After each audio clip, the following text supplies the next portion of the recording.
नमो विष्णुपादाय कृष्णप्रेष्ठाय भूतले श्रीमते भक्तिवेदांत स्वामिनिति नामिने नमस्ते सारस्वते देवे गौरवाणी प्रचारिणे निर्विशेषा शून्यवादी पाश्चात्य देशतारिणे। जय श्री कृष्ण चैतन्य प्रभु नित्यानंद श्री अद्वैत गदाधर श्रीवासादि गौर भक्त वृंदा। हरे कृष्णा कृष्ण कृष्ण हरे हरे, हरे रामा राम राम हरे हरे। अंतरा श्रीमद् भगवद गीता की जय, प्रभुपाद की जय। हरे कृष्णा। सो आज हमारा विषय है भगवद गीता से 10 जीवन शिक्षाएं। ये पहला भाग है जिसमें हम 1 से 5 पर चर्चा करेंगे और इसका दूसरे भाग में बाकी के 5। सो अक्सर भक्तगण इस दुविधा में असमंजस में रहते हैं कि अगर कोई हमसे पूछे गीता का मोटा मोटा सार बताइए या गीता का मोटा मोटा उपदेश बताइए, तो हमें क्या बताना चाहिए। तो बहुत सारी चीजें हैं गीता में, सिर्फ 10 शिक्षाएं नहीं है गीता में, अनेक अनेक शिक्षाएं हैं, बहुत बारीक शिक्षाएं हैं। लेकिन हमारे समझ के लिए, इस जीवन को परम लक्ष्य पर ले जाने के लिए जो मूलभूत शिक्षाएं भगवान ने दी हैं, हम उन पर चर्चा करेंगे और समझने की कोशिश करेंगे कि गीता का मोटा मोटा अभिप्राय क्या है जो भगवान देना चाहते हैं। सो प्रारंभ करते हैं इन 10 सिद्धांतों को लेकर। सो सबसे पहले है जो भगवान कृष्ण गीता में बताते हैं। पहला, हम हैं अमर, फिर क्यों है डर। राइट। सो सबसे पहला जो उपदेश भगवान ने गीता में दिया अर्जुन को, वो क्या था कि तुम शरीर नहीं आत्मा हो।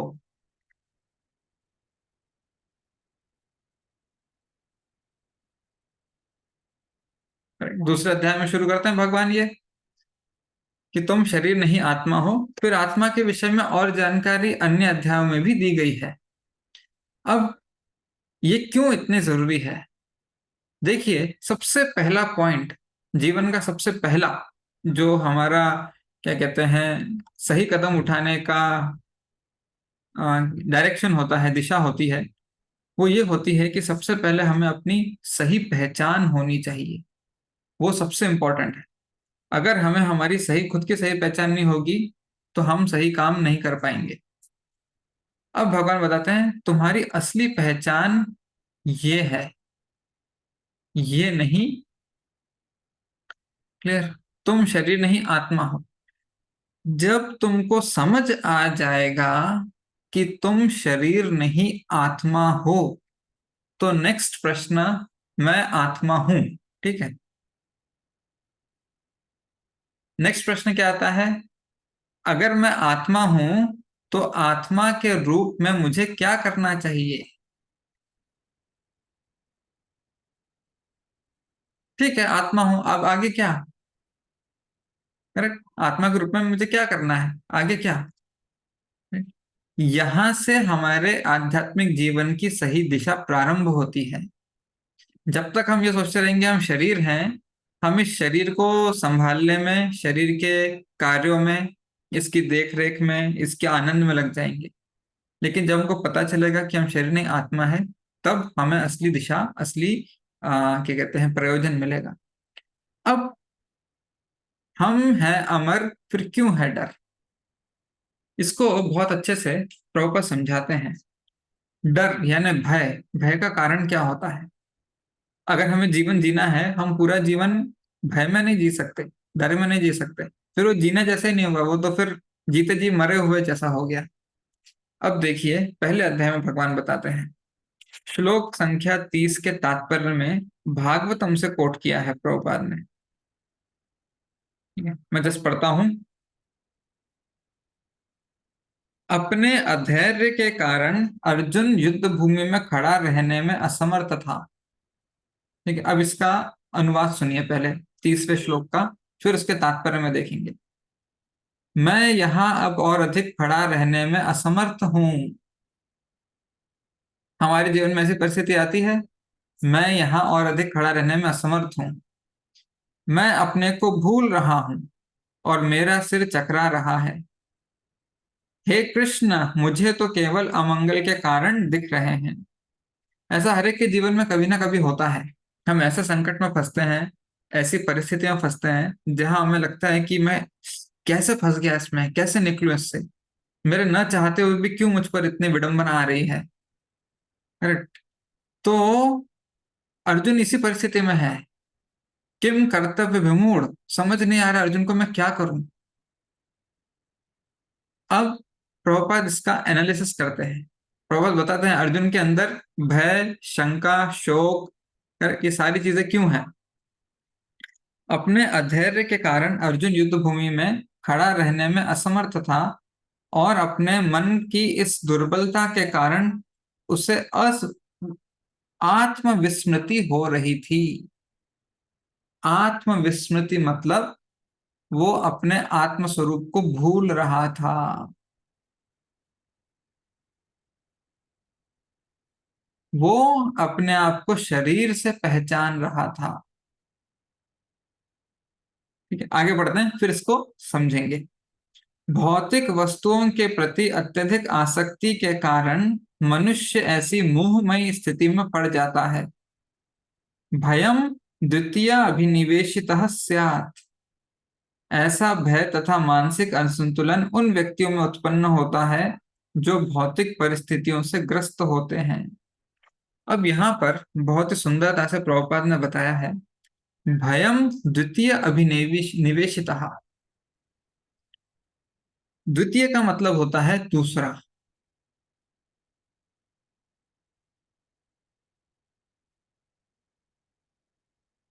अभिनिवेशितः, अब निवेश, निवेश हमारे सामान्य भाषा में भी निवेश मतलब इन्वेस्ट करते हैं। करेक्ट। सो भय कब होता है, जब हम निवेश मतलब अपने मन को लगाना या भाव को लगाना। जैसे हम पैसा लगाते हैं ना, निवेश करते हैं, इन्वेस्टमेंट करते हैं, वैसे ही ये है हमारा भाव लगाना, ये मन लगाना या अपनी चेतना को लगाना।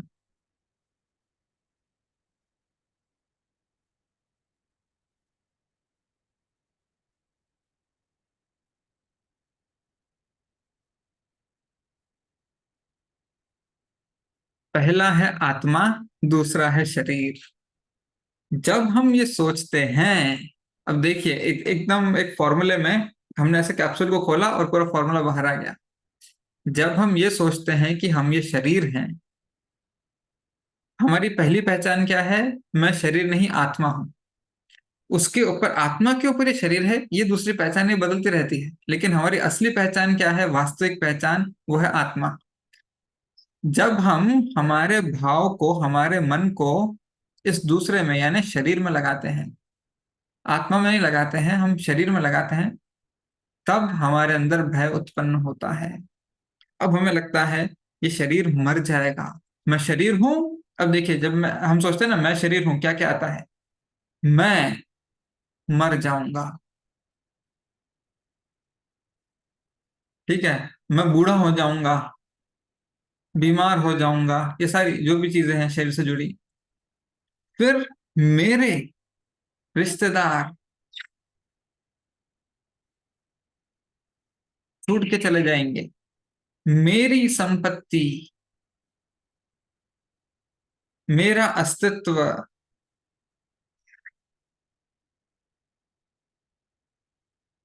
सब खत्म हो जाएगा। अब भगवान बोल रहे हैं ये तो तुम्हारी गलत फहमी है।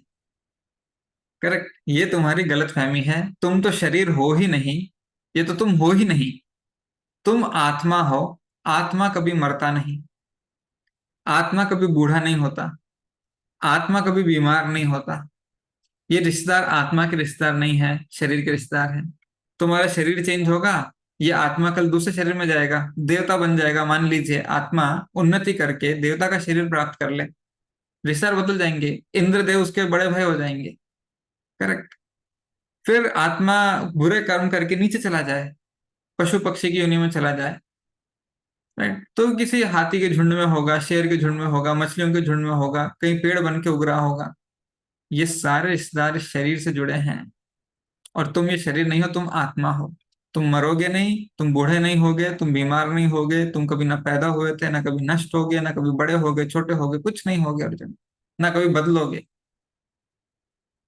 जैसे ही हमें पता चलता है कि हम शरीर नहीं आत्मा है, और आत्मा से जुड़ा कुछ भी कभी नष्ट नहीं होता, बिगड़ता नहीं, खत्म नहीं होता, कुछ भी नहीं होता, हम ऐसे कैसे रहेंगे? थोड़ी देर के लिए हम इस संसार के रंगमंच पे आए, इस शरीर में अपना किरदार, अपनी भूमिका निभाई, और हम छोड़ के चले गए। क्लियर? सो ये जो शरीर है, हम इस संसार के रंगमंच पे हैं।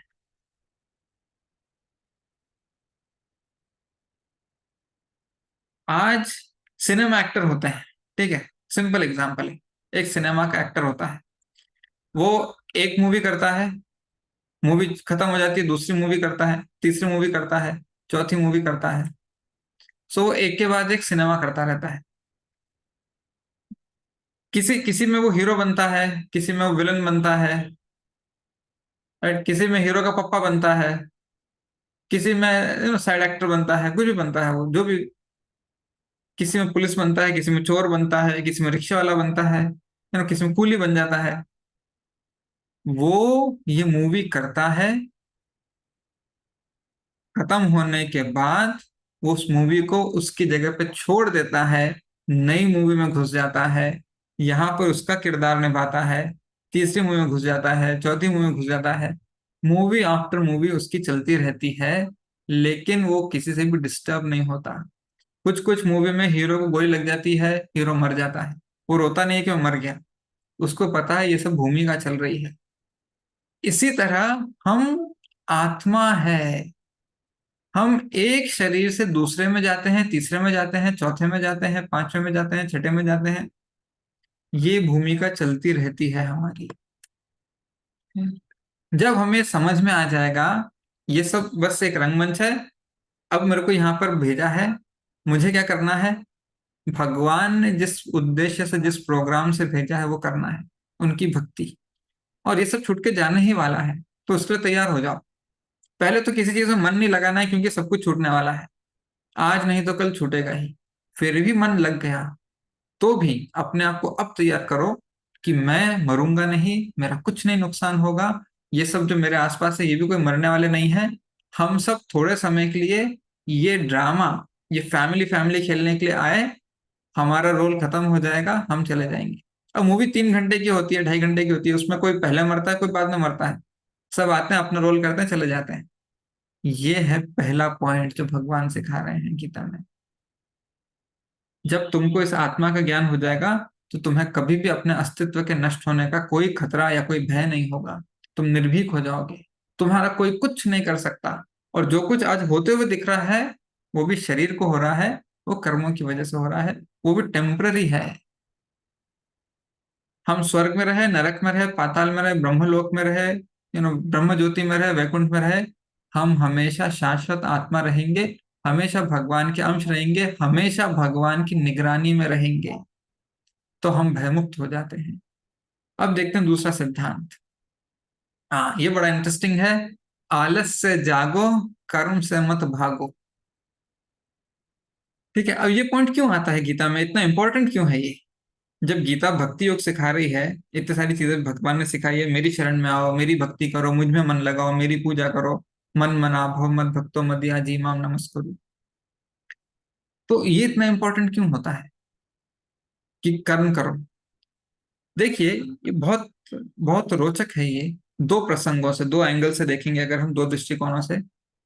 पहला, अर्जुन का उदाहरण लेंगे।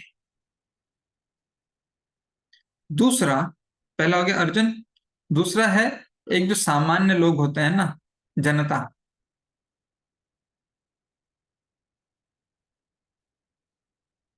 अर्जुन कर्म से भाग रहे थे, अर्जुन कर्म से भाग रहे थे। क्यों भाग रहे थे? सिंपल रीजन था, सिर्फ एक सिंपल रीजन। क्या था? उनको उस कर्म में बहुत कष्ट हो रहा था।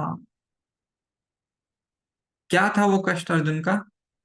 मुझे मेरे प्रिय पितामह और गुरु का वध करना पड़ेगा, ये जो दर्द होगा ना उनको मारने का, ये मुझसे सहन नहीं होगा। ये था अर्जुन का कष्ट। इस कष्ट के कारण अर्जुन अपना कर्तव्य त्याग रहे थे। ठीक है, और ढीले पड़ गए। देखिए पहले अध्याय में वर्णन है इसका।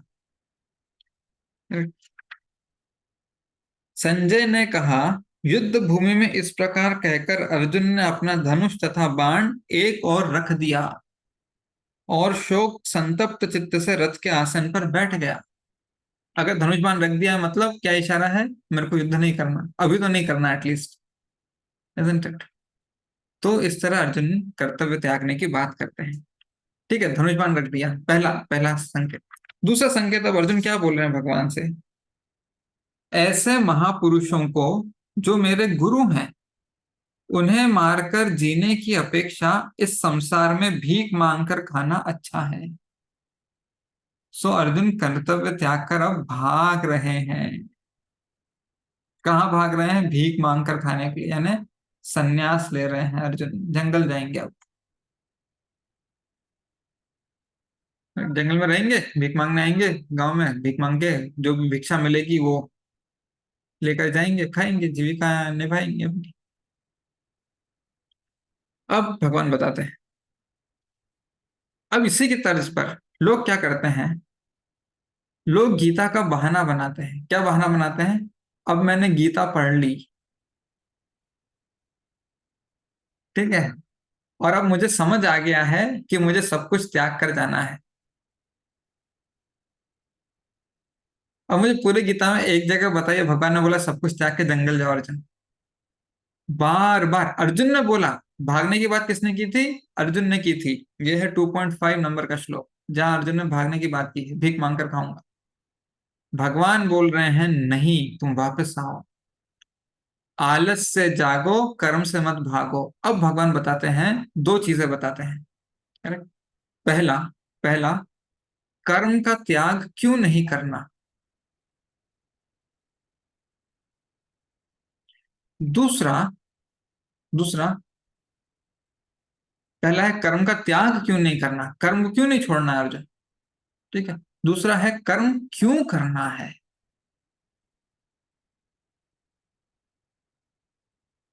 अब देखते हैं इन दोनों को। जब हम देखते हैं कि लोग, मुझे पढ़ाई से बहुत वो हो गया है, बहुत कभी कभी कोई स्टूडेंट लाइफ में भक्ति करना शुरू करता है, तो उसको ऐसा लगता है कि मुझे पढ़ाई से अभी बहुत डिस्टरबेंस हो रहा है, हैवी लग रहा है, भारी लग रहा है, तो मैं पढ़ाई वढ़ाई छोड़ दूंगा, भक्ति करूंगा आराम से। फाइनली भगवान भक्ति करने के लिए ही तो बोल रहे हैं। तो ये सब संसारी पढ़ाई करके क्या फायदा, ऊपर से इतना टेंशन हो, लोड भी लो अपने दिमाग के ऊपर, करनी फाइनली भक्ति है। तो इस तरह से लोग गीता का बहाना लेकर, क्या मुझे भक्ति करनी है, भगवान ने भक्ति करने के लिए बोला है, मैं क्या कहते हैं अपना कर्तव्य त्याग दूंगा, ये लेते हैं। भगवान बताते हैं अभी तीसरे अध्याय में क्या बोलते हैं भगवान। सबसे पहले, तुम बिना कर्म किए तो जी भी नहीं सकते। करेक्ट? अपना जीवन यापन, जीवन निर्वाह जिसको बोलते हैं ना, यानी खाना पीना, सामान्य भाषा में खाना पीना भी नहीं कर सकते, नॉट पॉसिबल। दूसरा, कर्म त्यागने से, राइट, कर्म त्यागने से क्या होगा? तुमको कर्तव्य उपेक्षा का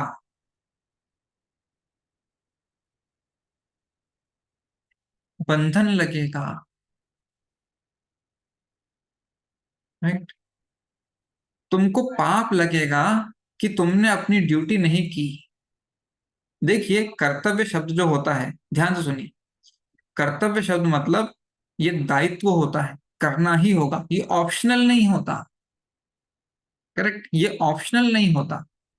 जैसे आप ऑफिस जाते हैं, तो आपको ऑफिस में काम करना ही होता है, राइट, ऑप्शनल नहीं है। मैं ऑफिस जाऊंगा, दिन भर रील्स चलाता रहूंगा, स्क्रॉल करता रहूंगा, थोड़ी देर कुछ लूडो वूडो खेल लूंगा, और इसके बाद थोड़ा सा चाय नाश्ता करके सिनेमा का एक टिकट बुक कर दूंगा शाम का। आप पूरा दिन ऐसे नहीं बिता सकते, आपको काम करना ही होता है। ये दायित्व है आपका, अगर आप ऑफिस आए हैं तो आपका दायित्व है। घर में कोई माता जी हैं, उनको पूरे परिवार के लिए खाना बनाना ही होता है। पिताजी को घर परिवार चलाने के लिए, मेंटेनेंस करने के लिए अपनी ड्यूटी करनी ही होती है। ये ऑप्शनल नहीं है। जब कोई अपनी ड्यूटी नहीं करता, कष्ट समझ के, ये सब तकलीफ समझ के, तो उसको कर्तव्य उपेक्षा का पाप लगता है। ये भगवान अर्जुन से बोलते हैं। तो भगवान बोलते हैं, करेक्ट, तीसरे अध्याय में देखिए, 30वां श्लोक, भगवान बता रहे हैं अर्जुन को, अतः हे अर्जुन, अपने सारे कार्यों को मुझ में समर्पित करके मेरे पूर्ण ज्ञान से युक्त होकर लाभ की आकांक्षा से रहित, स्वामित्व के किसी दावे के बिना तथा आलस्य से रहित होकर युद्ध करो। सो भगवान बोलते हैं आलस्य से रहित होकर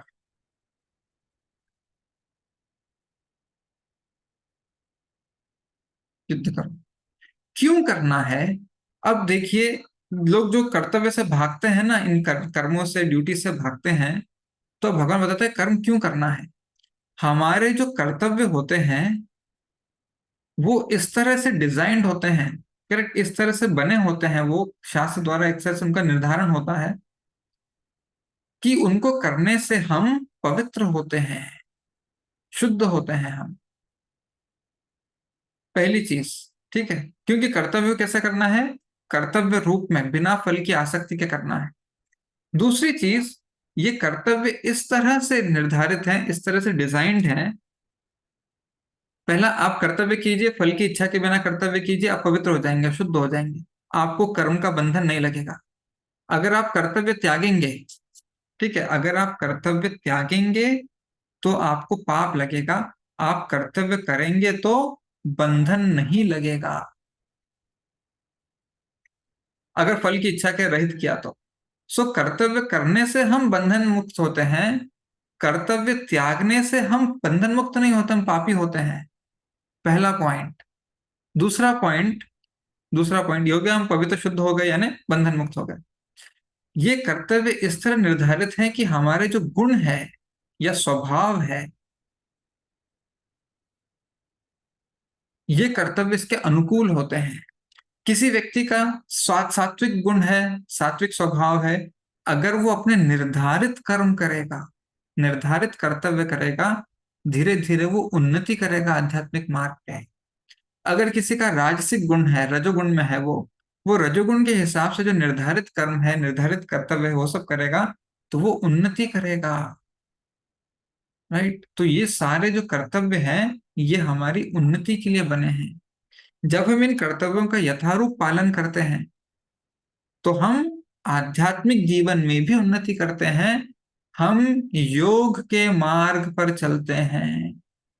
अब आप देखिए डिफरेंस, कितना बड़ा डिफरेंस है ये। कर्तव्य को त्यागना मतलब पाप का मार्ग है, सीधा नरक की तरफ जाएंगे। कर्तव्य को करना योग का मार्ग है, सीधा आध्यात्मिक उन्नति की तरफ जाएंगे। इसलिए भगवान बोल रहे हैं अर्जुन, तुम अपना नियत कर्म करो। करेक्ट, इस आलस से आकर, अपने क्या कहते हैं, इस भाव में आकर इसको त्यागो मत, इसको नकारो मत।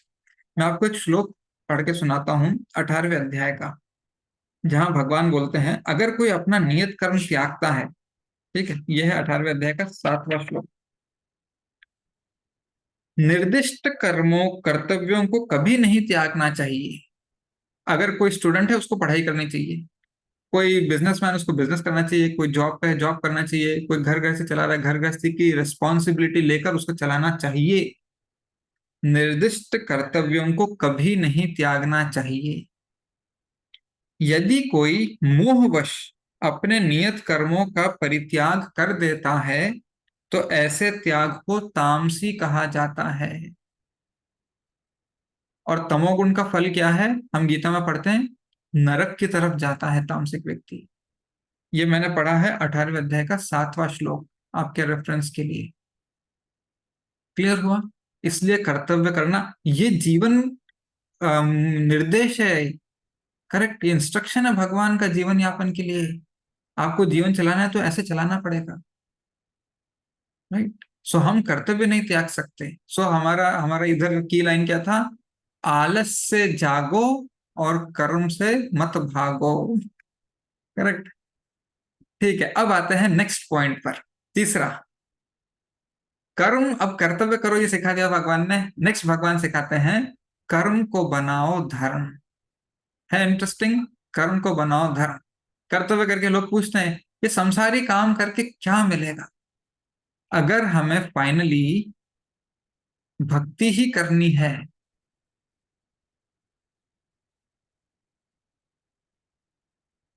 तो फिर संसारी काम करके क्या फायदा, क्यों करना है। तो सबसे पहले भगवान बताते हैं, ये मैंने अभी डिस्कस किया आपसे, कर्तव्य क्यों है निर्धारित किए गए हैं। हमारे गुणों को, जो हमारे गुण हैं, हमारी प्रवृत्तियां हैं, हमारी इच्छा द्वेष हैं, जो हमारी भौतिक इच्छाएं हैं, इन सबको नियंत्रित करने के लिए, नियमित करने के लिए। अगर किसी का कुछ भी मन होता है वो करते बैठेगा, बहुत केओस हो जाएगा उसके जीवन में भी और पूरे सामाजिक व्यवस्था में भी।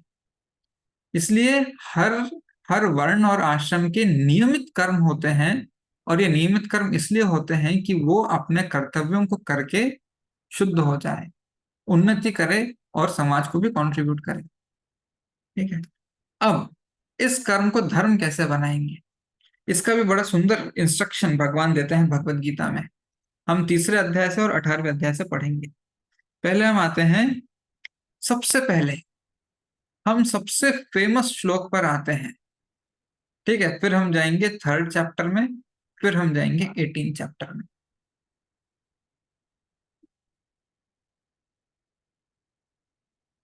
ओके। ये बहुत बहुप्रचलित श्लोक है, नेशनल श्लोक ऑफ इंडिया। कर्मण्यवाधिकारस्ते माँ फलेषु कदाचन, माँ कर्मफल हेतुर्भुर्माते संगोस्त्व कर्मणि। कर्म को धर्म कैसे बनाना है। तुम्हें अपना कर्म या कर्तव्य करने का अधिकार है। तो सबसे पहले भगवान बोलते हैं दो चीजें हैं इस श्लोक में। भगवान ने दो बातों पर चर्चा की है। पहली की है कर्म पर, दूसरी की है फल पर। इस श्लोक में ये दो की पॉइंट है। ठीक है, अब एकदम आसान हो जाएगा श्लोक समझना। तो भगवान बोलते हैं तुम्हें अपना कर्म या कर्तव्य करने का अधिकार है। सो कर्म के बारे में क्या निर्देश दिया, कर्म कर सकते हो, करना ही पड़ेगा, तुमको अधिकार भी। किंतु कर्म के फलों के तुम अधिकारी नहीं हो। अब फल की चर्चा हो गई, फल के अधिकारी नहीं हो। कर्म यस, फल नो। सो यहाँ पे आएगा टिक मार्क, यहाँ पे आएगा नो, क्रॉस मार्क। तुम न तो कभी अपने आप को अपने कर्मों के फलों का कारण मानो, न ही कर्म न करने में कभी आसक्त हो। तो तुम ये मत सोचो कि ये फल तुम्हारी वजह से आया है। करेक्ट, तुम अपने आप को इसकी वजह, मेरी वजह से फल आया, मेरी मेहनत से फल आया, नो। ये 7वें अध्याय में भगवान बोलते हैं मेरे आशीर्वाद से फल आता है, मेरी कृपा से फल आता है। क्लियर। अब कर्म के लिए, अब मैं मेहनत करूं, कर्म करूं, उसका फल मुझे ना मिले, मेरा अधिकार नहीं है, तो मैं कर्म क्यों करूं। बेहतर है मैं कर्म छोड़ दूं। मेहनत करने से भी फल नहीं मिलेगा। करेक्ट, चारपाई पे पड़े रहो दिन भर तो भी फल नहीं मिलेगा। पड़े रहने में ज्यादा आसान है, ज्यादा सुविधा है, इजंट इट। सो चारपाई पड़े रहो, सुखद जीवन है, फल तो वैसे भी नहीं मिल रहा, मेहनत करो तो भी नहीं, आलस करो तो भी नहीं। भगवान से नो, मेहनत तो करनी ही है, कर्म तो करना ही है। न ही कर्म न करने में कभी आसक्त हो। तो कर्म करना है और फल भी नहीं मिलेगा। तो अब इन दोनों के बारे में भगवान आगे बताते हैं, ध्यान से देखिए। हे अर्जुन, जय अथवा पराजय की समस्त आसक्ति त्याग कर संभाव से अपना कर्म करो, ऐसी समता योग कहलाती है। कर्म को बनाओ धर्म। पहला कदम भगवान ने बताया है योग के मार्ग पर चलने का। धर्म के मार्ग पर चलने का पहला कदम क्या है, समता से अपना कर्म करो। इस कर्म को आसक्ति त्याग कर समता के भाव से, जय या पराजय नो प्रॉब्लम, समता के भाव से करो। ठीक है, कर्म को धर्म बनाने का नेक्स्ट। अब फल का क्या करना है, आइए नेक्स्ट श्लोक पे, 49। अभी हमने 48 पढ़ा, अब 49 पढ़ रहे हैं। हे धनंजय, भक्ति के द्वारा समस्त गर्हित कर्मों से दूर रहो और उसी भाव से भगवान की शरण ग्रहण करो। जो व्यक्ति अपने सकाम कर्म फलों को भोगना चाहते हैं वे कृपण है, सो फल को भोगना नहीं है। क्या करना है? भक्ति के द्वारा, यानी कृष्ण को अर्पण करना है। समता से अपना कर्म करो और फल कृष्ण को अर्पण करो। आपका कर्म धर्म बन जाएगा, क्योंकि धर्म का मतलब है भगवान की सेवा, भगवान की शरण लेना। अब पढ़िए यहाँ पे क्या लिखा है। भक्ति के द्वारा समस्त गर्हित कर्मों से दूर रहो और उसी भाव से भगवान की शरण ग्रहण करो। कैसे शरण ग्रहण करेंगे? कर्म करेंगे आसक्ति रहित होकर, और फल भगवान को अर्पित करेंगे। इस तरह जो कर्म है, हमारा नियत कर्म, जो हमने अभी सेकंड नंबर में देखा सेक्शन में, वो धर्म बन जाएगा। इसी चीज को भगवान आके 3.9 में समझाते हैं। श्री विष्णु के लिए यज्ञ रूप में कर्म करना चाहिए। भगवान बोलते हैं ये यज्ञ रूप, यज्ञ मतलब क्या है? कृष्ण की प्रसन्नता के लिए।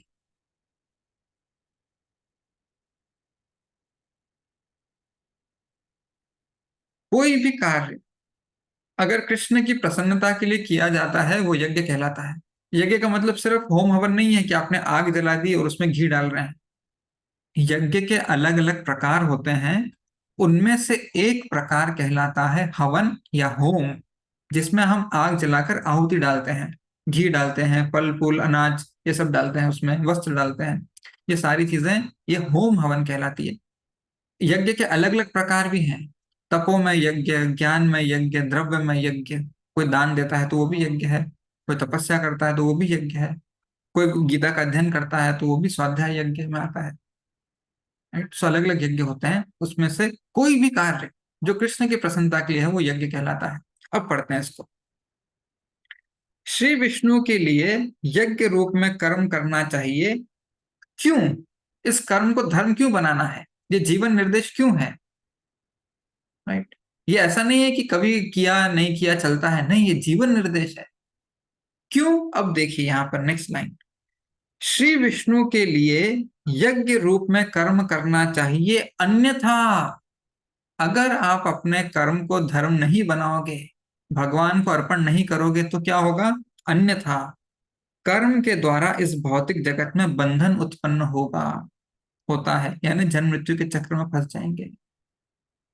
अगर बचना है तो ये पालन करना पड़ेगा।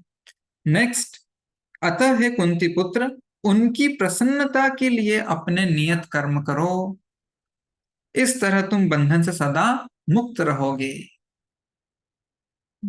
तो ये है वो रहस्य, ये है वो सीक्रेट जो भगवान यहाँ बता रहे हैं कि कर्म को किस तरह से धर्म बनाया जाए भगवान की प्रसन्नता के लिए। कैसे? समता से कर्म करो और फल कृष्ण को अर्पण करो।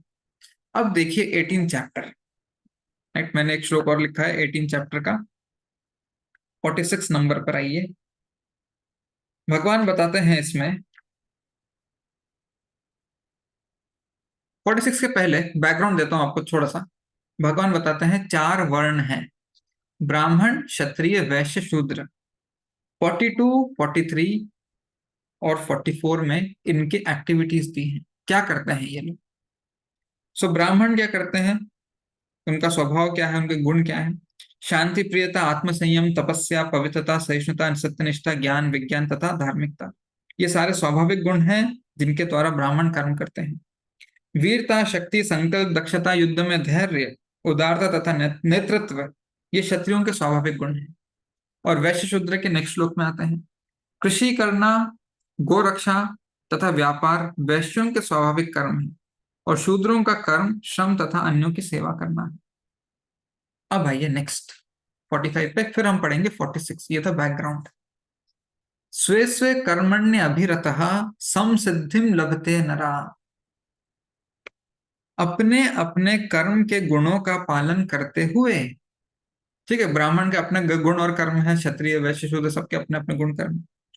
अपने अपने कर्म के गुणों का पालन करते हुए प्रत्येक व्यक्ति सिद्ध हो सकता है। अब तुम मुझसे सुनो कि ये किस प्रकार किया जा सकता है। अब तुम मुझसे सुनो, मतलब भगवान आगे बता रहे हैं कि किस प्रकार ये किया जा सकता है। अब आएंगे 46 पर। जो सभी प्राणियों का उद्गम है और सर्वव्यापी है। कौन है वो? भगवान कृष्ण। उस भगवान की उपासना करके मनुष्य अपना कर्म करते हुए पूर्णता प्राप्त कर सकता है। अपने कर्म के, देखिए यहाँ पे क्या लिखा है, अपना कर्म करते हुए। ठीक है, यानी आप अपना कर्म करते रहिए और भगवान की उस कर्म से भगवान की उपासना कीजिए। सो ये हो गया धर्म। अब भगवान बता रहे हैं कर्म को धर्म बनाना। ठीक है, जो हमने अभी तक डिस्कस किया। अब इसका की लाइन देखिए, तात्पर्य का दूसरा पैराग्राफ पढ़ रहा हूं मैं। प्रत्येक व्यक्ति को सोचना चाहिए कि इंद्रियों के स्वामी ऋषिकेश द्वारा वह विशेष कर्म में प्रवृत्त किया गया है। अतएव जो जिस कर्म में लगा है उसी के फल के द्वारा भगवान श्री कृष्ण को पूजना चाहिए। क्लियर हो गया? जो जिस कर्म में लगा है उसी के फल के द्वारा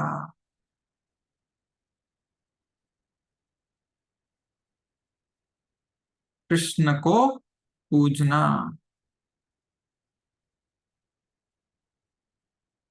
इस तरह हम अपने कर्म को धर्म बना सकते हैं, और कर्म को धर्म बनाना ही है, ये गीता का निर्देश है। हम एसेंशियल चीजें डिस्कस कर रहे हैं जो करनी ही है, जिसमें कॉम्प्रोमाइज नहीं हो सकता।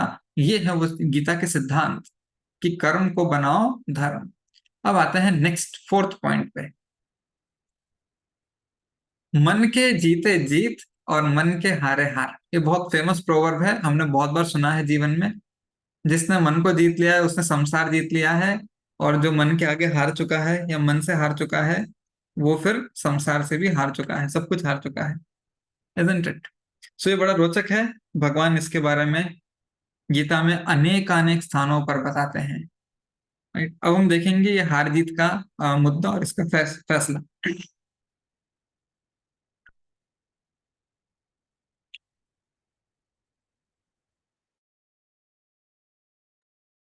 ओके, छठे अध्याय में भगवान इस मन के बारे में एक विशेष बात बताते हैं। ठीक है, इस मन की खासियत है,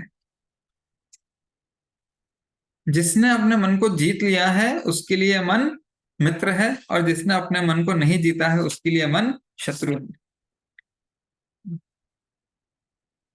छठे अध्याय में लिखता हूं यहाँ पे 6.5।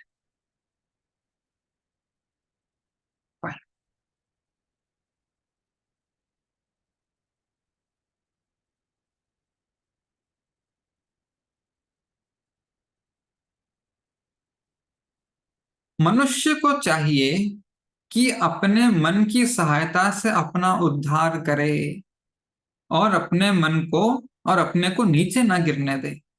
यह मन बद्ध जीव का मित्र भी है और शत्रु भी। देखिए, हम चाहते हैं जीवन में हमारा उद्धार हो। अब भगवान बोल रहे हैं ये उद्धार करने के लिए साधन क्या है?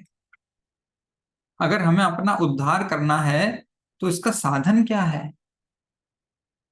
इसका साधन कठोर तपस्या, कठोर व्रत, कठोर अनुष्ठान ये नहीं है। इसका साधन है मन पर विजय। पूरा प्रोग्राम जो है ना, आध्यात्म का या भक्ति का, पूरा योग का पूरा प्रोग्राम जो है वो इस मन के ऊपर चलता है। हम जो भी कार्य करते हैं, तपस्या कर रहे हैं, व्रत कर रहे हैं, दान कर रहे हैं, यज्ञ कर रहे हैं, कोई भी अनुष्ठान विधि विधान कर रहे हैं, ये सारे इस तरह से बने हैं शास्त्र में कि हम अपने मन को नियमित रूप से कंट्रोल में ला सकें, संयमित कर सकें, तो नियमित बना सकें। मन को इधर उधर क्या कहते हैं, स्वच्छंद रूप से या बेलगाम घोड़े की तरह दौड़ने ना दें। अब ध्यान से देखिए इसको, 6.5 को। मनुष्य को चाहिए कि अपने मन की सहायता से, है ना, मन की सहायता से अपना उद्धार करें। तो पूरे हमारे उद्धार के लिए जो की पॉइंट है, जो की कंपोनेंट है, इंस्ट्रूमेंट है, साधन है, माध्यम है, वो मन है। ये कभी नहीं भूलना है। ठीक है, तो पूरा प्रोग्राम इस मन को डिसिप्लिन में रखने का, भगवान के निर्देश के अनुसार रखने का है। यह मन बद्ध जीव का मित्र भी है और शत्रु भी। अब छठे नंबर के श्लोक में भगवान बताते हैं, जिसने मन को जीत लिया है उसके लिए मन सर्वश्रेष्ठ मित्र है, किंतु जो ऐसा नहीं कर पाया उसके लिए मन सबसे बड़ा शत्रु बना रहेगा। है रोचक। जिसने मन को जीत लिया है उसके लिए मन सबसे सर्वश्रेष्ठ मित्र है, और जो ऐसा नहीं कर पाया है उसके लिए मन सबसे बड़ा शत्रु है। सो ये है मन, ये है मन की जीत, और ये है मतलब जो हम हार गए हैं, मन से हार गए हैं, यानी मन को जीत लिया है और मन से हार गए हैं। अब ये है मित्र और ये है शत्रु। ऐसा क्यों, ऐसा कैसे? ठीक है। अर्जुन ने एक बड़ा इंटरेस्टिंग और बड़ा यू नो गंभीर सवाल पूछा है तीसरे अध्याय में। देखिए अभी अर्जुन का प्रश्न क्या है तीसरे अध्याय में।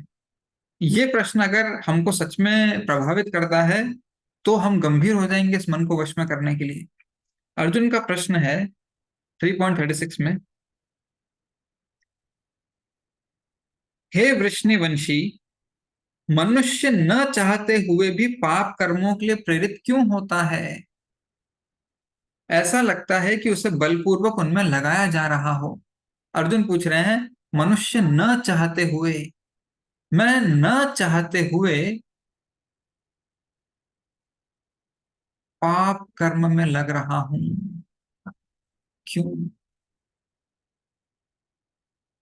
ऐसा लगता है उसे बलपूर्वक उनमें लगाया जा रहा हो, कोई मुझे फोर्स कर रहा है, कोई ताकत है, कोई शक्ति है जो मुझे धक्का मार रही है, पुश कर रही है कि जाओ पाप कर। क्या है वो ताकत? वो है ये, हम नहीं भी चाह रहे हैं लेकिन हम बाध्य हैं वो करने के लिए। क्यों? क्योंकि हम हार गए इस मन के आगे। इस मन के अंदर कृष्ण के बदले अब काम वासना छुप गई है। काम मतलब लस्ट, इंद्रिय तृप्ति की इच्छा, उसको बोलते हैं काम। इस मन के अंदर अब काम छुप गया है, काम बस गया है। ये हमें न चाहते हुए भी फोर्स कर रहा है। किस बात के लिए फोर्स कर रहा है? जाओ वो पाप कर्म करो। अब इस पापी, ये जो लस्ट है ना, लस्ट, इसके बारे में भगवान क्या बताते हैं आप देखिए। ये शत्रु, मन को शत्रु कहा गया ना। अगर हम हार गए मन से तो मन क्या करेगा? हमें खींच के पाप में लगाएगा। ठीक है, जबरदस्ती पाप में लगाएगा। अब इस लस्ट के बारे में क्या बोलते हैं भगवान, ये कैसा शत्रु है ये हमारा? 37 नंबर इस श्लोक में भगवान बताते हैं, श्री भगवान ने कहा, हे अर्जुन, इसका कारण रजोगुण के संपर्क से उत्पन्न काम है, जो बाद में क्रोध का रूप धारण करता है और जो संसार का सर्वभक्षी पापी शत्रु है।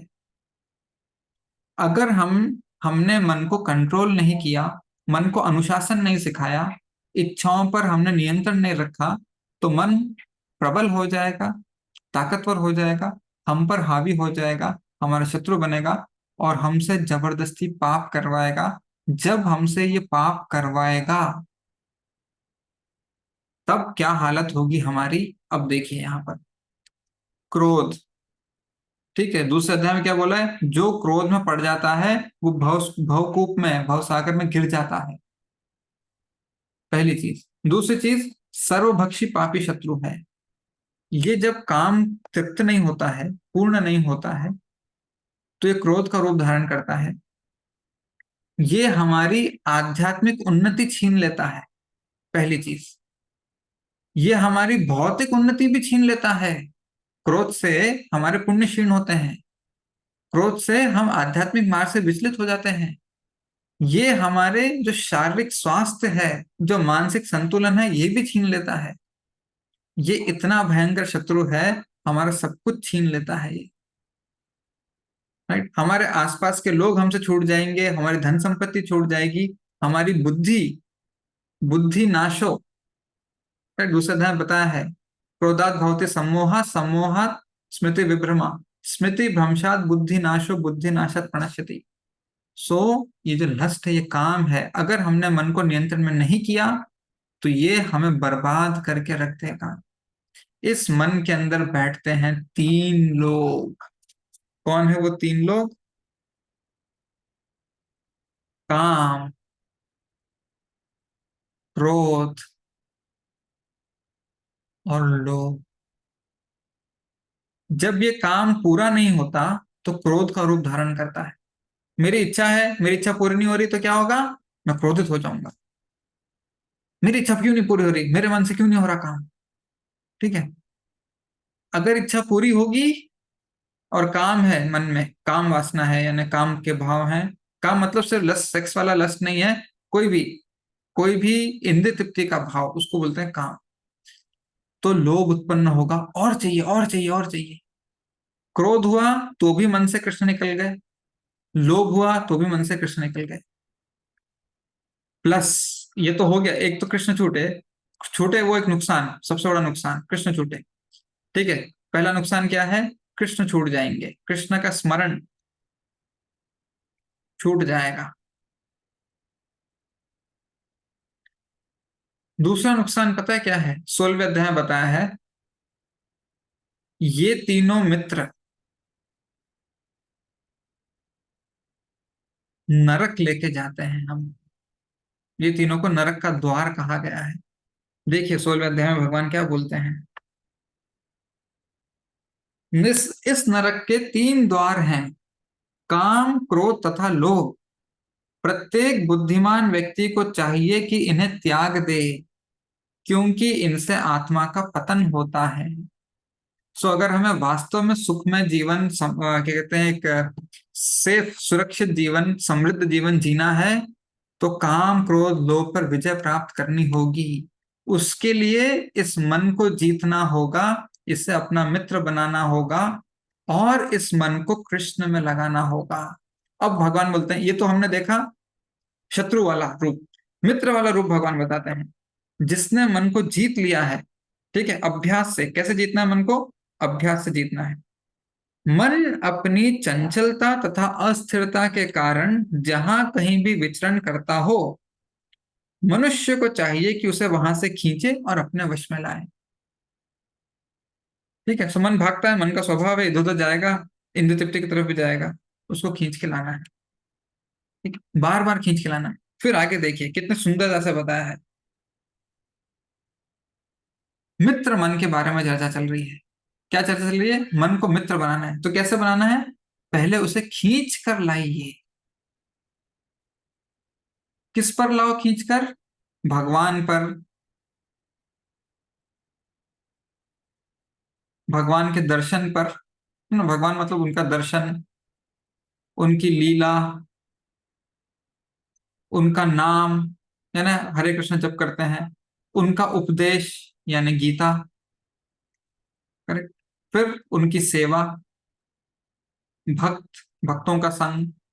मन को बार बार इन सब चीजों पे खींच के लाना है। अब मन मित्र बन जाएगा। अब मित्र मन देखिए हमको कैसे उन्नति कराता है। 6वें अध्याय में, जिस प्रकार वायु रहित स्थान में दीपक हिलता डुलता नहीं, उसी तरह जिस योगी का मन वश में होता है, वह आत्म तत्व के ध्यान में सदैव स्थिर रहता है। और इस प्रकार स्थापित मनुष्य कभी सत्य से विपत नहीं होता, और इस सुख की प्राप्ति हो जाने पर वह इससे बड़ा कोई दूसरा लाभ नहीं मानता। असीम आनंद की अनुभूति कराता है अगर मन मित्र हो गया तो। मन, वही मन, सेम मन शत्रु है तो सीधा नरक। इतना बड़ा डिफरेंस। ये मन मित्र है तो सीधा कृष्ण से जोड़ देगा, गोलोक लेके जाएगा। ये मन शत्रु है तो सीधा नरक लेके जाएगा। पूरा प्रोग्राम मन के ऊपर बैठा हुआ है। इस तरह भगवान समझाते हैं कि मन के जीते जीत है, मन के हारे हार। अब आते हैं नेक्स्ट, फिफ्थ पॉइंट पर। ठीक है। फिफ्थ पॉइंट है, बहुत सिंपल पॉइंट है फिफ्थ। जैसी करनी वैसी भरनी। एल्स।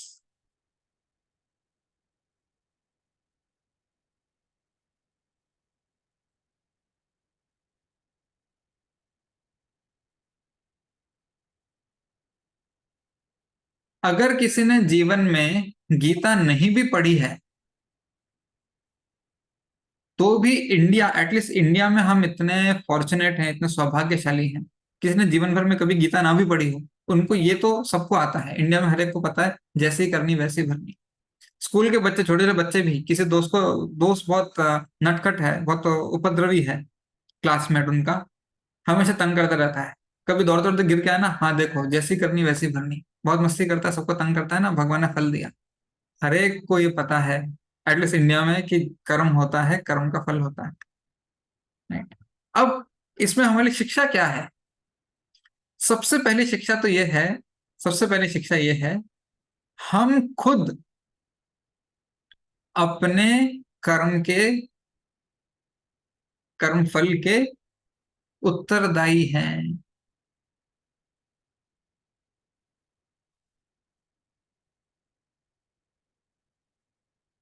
हम जो कुछ भी भुगत रहे हैं वो हमारे ही कर्मों का फल है, हमारे ही कर्मों का परिणाम है।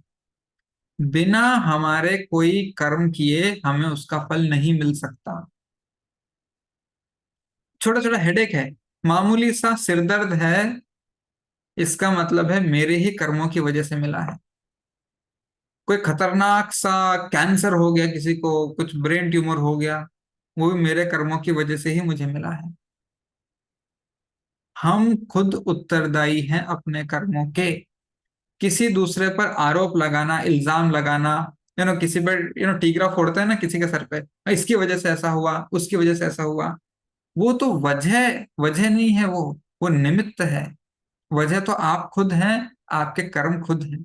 जो भी आपके साथ हो रहा है आपके अपने कर्मों से हो रहा है। राइट? किसी के साथ भी कुछ भी हो रहा है, अच्छा हो रहा है वो भी कर्मों से ही हो रहा है, बुरा हो रहा है वो भी कर्मों से ही हो रहा है। जैसी करनी वैसी भरनी, ये पहला पॉइंट है, कि हम अपने कर्म फलों के उत्तरदायी हैं। दूसरा पॉइंट जो भगवान बताते हैं, कि भाग्य, लोग बोलते हैं ना, क्या बोलते हैं लोग, भाग्य में लिखा है। ठीक है, तो भाग्य हम खुद बनाते हैं।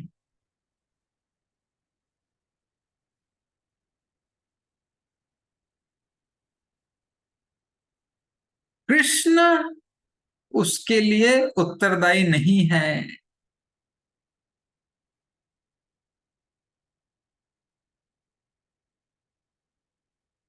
भगवान ने मेरे भाग्य में ऐसा क्यों लिखा, भगवान ने मुझे ऐसा क्यों दिया, आप समझ रहे हैं? सो दोनों चीजें याद रखनी है, हम रिस्पॉन्सिबल हैं, कृष्ण रिस्पॉन्सिबल नहीं है। ये बहुत इंपॉर्टेंट है जानना। हम भगवान को आरोप देके, देखिए पहले ही हम मुसीबत में फंसे हैं। ठीक है, कुछ बुरे कर्म का बुरा फल मिल रहा है, हम पहले ही मुसीबत में हैं। ठीक है, पाप लग गया, कुछ पुराना पाप है, उसका फल मिल रहा है, कष्ट आ रहे हैं। ऊपर से भगवान को और इल्जाम देके, आरोप डाल के, कि भगवान ने ऐसा क्यों किया, भगवान ने क्यों सपोर्ट नहीं किया, हम और पाप बढ़ा रहे हैं भगवान के विरुद्ध बातें करके। तो इसलिए हमें बहुत सावधान रहना है। और अब हमारे पास, अब ये तो हो गई प्रॉब्लम। ठीक है, जैसी करनी वैसी भरनी, तो प्रॉब्लम होगी। अब भगवान दो चीजें बता रहे हैं, क्या? पहला, पाप मिटाओ, और दूसरा, एक एक जो पाप है वो मिटाओ, दूसरा, आगे पाप मत बढ़ाओ। जो पुराने पाप हैं, ये पुराने ओल्ड पाप, ठीक, और ये न्यू पाप मत बढ़ाओ। जो हो गया सो हो गया, लेकिन अब इसके आगे जो हो सकता है उसके लिए जिम्मेदार बनो, रिस्पॉन्सिबल बनो। सो अब अगर हमको पाप मिटाने हैं और आगे पाप नहीं बढ़ाने हैं, तो हमको अब भगवान का निर्देश जानना होगा, हमको भगवान से सीखना होगा। तो सबसे पहला पॉइंट क्या है? सबसे पहला पॉइंट भगवान बोलते हैं, 5th चैप्टर में एक बड़ा इंटरेस्टिंग सा ये आता है, परमेश्वर न तो किसी के पापों को ग्रहण करता है न पुण्यों को, किंतु सारे देहधारी जीव उस अज्ञान के कारण मोहग्रस्त रहते हैं जो उनके वास्तविक ज्ञान को आच्छादित किए रहता है। हमसे पाप क्यों हो रहे हैं? हमसे पाप क्यों हो रहे हैं? हमसे पाप होने का मूल कारण है अज्ञान।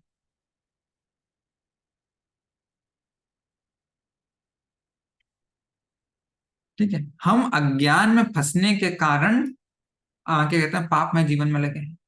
अब हम अज्ञान में, तो भगवान आगे क्यों नहीं बताया, भगवान आगे क्यों नहीं सिखाया? आप आज पैदा हुए हैं, भगवान ने ये ज्ञान 5,000 साल पहले ही दे के रख दिया है। पैदा होते ही सबसे पहले ज्ञान ढूंढना चाहिए था, वो हमने किया नहीं।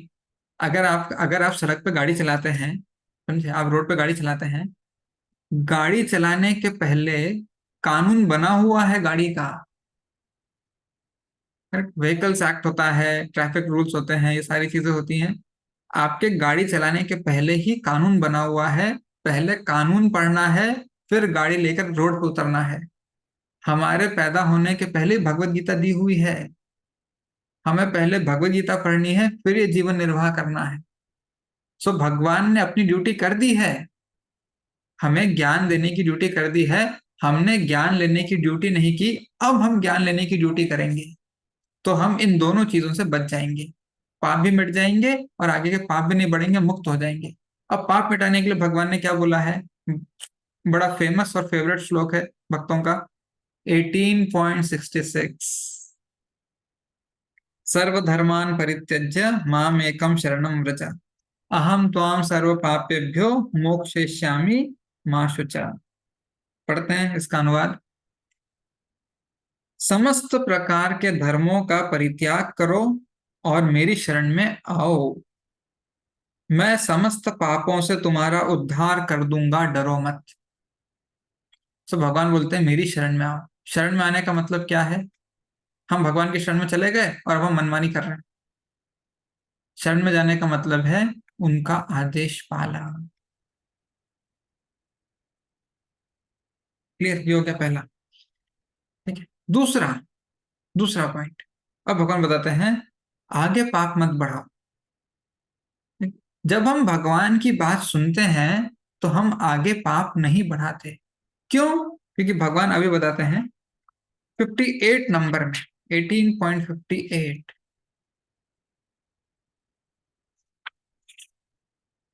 यदि तुम मुझसे भावना भावित होगे तो मेरी कृपा से तुम बद्ध जीवन के सारे अवरोधों को लांग जाओगे।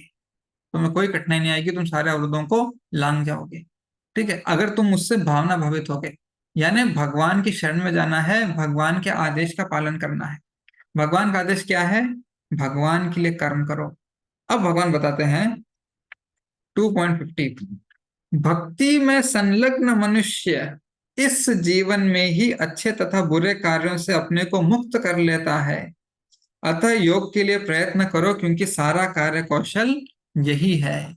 सो ये है कार्य कौशल जिसमें हम और कर्म बंधन में नहीं फंसते, हम पुराने पापों से मुक्त हो जाते हैं। और आगे भगवान बताते हैं इस तरह भगवत भक्ति में लगे रहकर बड़े बड़े ऋषि मुनि अथवा भक्तगण अपने आप को इस भौतिक संसार में कर्म के फलों से मुक्त कर लेते हैं।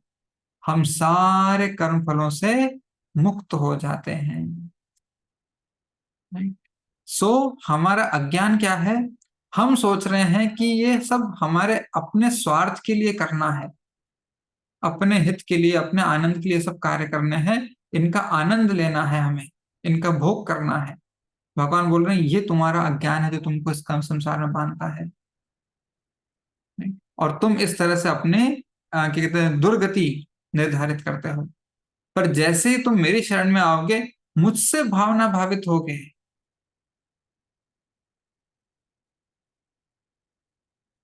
तो तुम मुक्त हो जाओगे।